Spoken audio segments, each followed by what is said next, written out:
This video is brought to you by 3, bringing you 4G at no extra cost and some exclusive deals over at btech.com.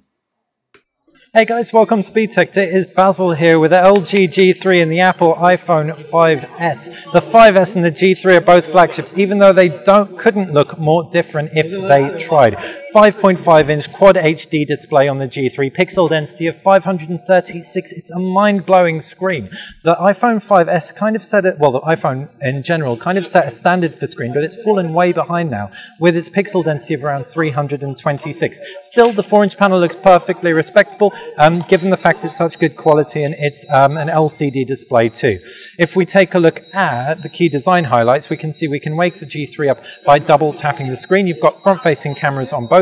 You've got a physical home button on the iPhone 5S that doubles up as a fingerprint scanner, and it's still the only phone fingerprint scanner that we really think works effortlessly. As far as the LG G3 goes, front-facing camera with an f2 aperture lens. You've got no buttons, but you do have 3 on-screen buttons. Sorry for all the beeping in the background, by the way. We are at the launch event, and it is wrapping up, so we'll do this quickly. No buttons on the left, no buttons on the right, and very, very little bezel right there. So you can see, despite the fact you have a larger screen, you have significantly less bezel on than on Apple's iPhone. At the top of the screen is an infrared blaster. Down at the base, micro USB port and 3.5mm jack, and on the flip side 13 megapixel rear facing camera and volume rocker and power button. You've also got a laser autofocus, not to mention a dual tone flash for very accurate white balance. If we take a look at the iPhone, we can see on the right hand side no buttons, but there is a nano SIM slot. Down at the base, lightning connector, 3.5mm jack, power buttons and a toggle up at the top as volume buttons and a toggle, power button up top, 8 megapixel rear facing camera with a dual tone true tone LED flash. We've got the 16 gig variant. This is available in 16, 32 or 64 gig, whereas the LG G3 is available in 16 or 32 gig variants. You've also got either 2 or 3 gigabyte of RAM, depending on the variant that you go for. The LG G2's UI is Android 4.4.2, but it's redrawn by comparison to stock Android. You have a variable number of home screens. You can also see the applications tray is redrawn. If this stutters, by the way, it's because it's pre-production software. It could be down to the screen, but we'll have to wait till we get a review device in before we say for sure.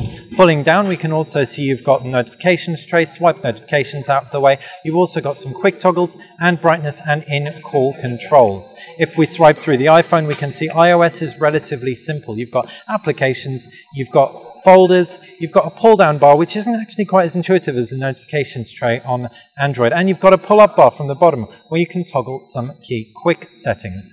In addition to that, we can also safely say that the iPhone 5S is more user-friendly, just based on the fact you've got that very, very simple menu system.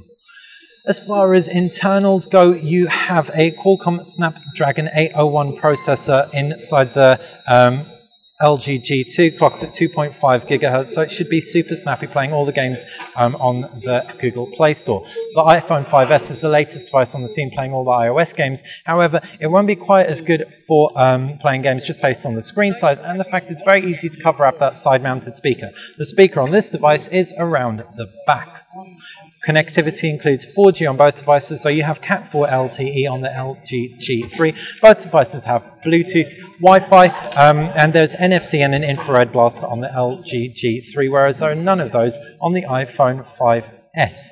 As far as battery lives go, they should generally both last a day. The iPhone battery capacity is much, much smaller, under 1,500, but the LG G3's 3,000 mAh battery will largely be working to power that massive 5.5-inch display. It still doesn't feel too big, though, in spite of the fact it's so big, the screen's so big, because of those teeny tiny bezels. As far as the cameras go, very, very quickly, the 8-megapixel camera on the iPhone 5S has always won out based on its simplicity, the simplicity of the UI and the speed of shooting.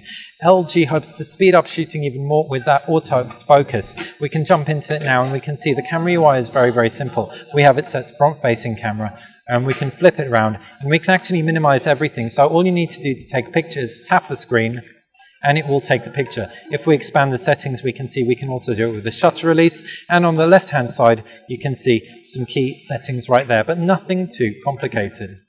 Generally, therefore, both of these flagships are premium. There's no getting around that. Premium design, premium feature set.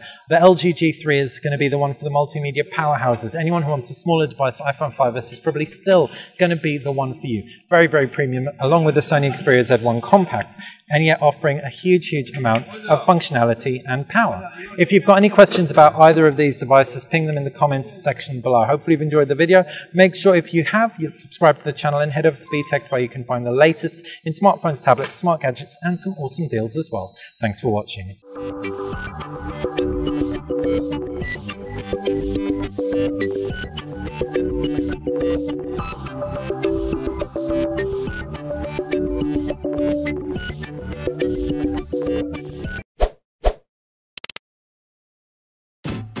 At the top of the screen is where you can find 3 hand-picked videos for your viewing pleasure. On the left is where you can subscribe, and on the right hand side you can find some exclusive deals if you head over to btech.com.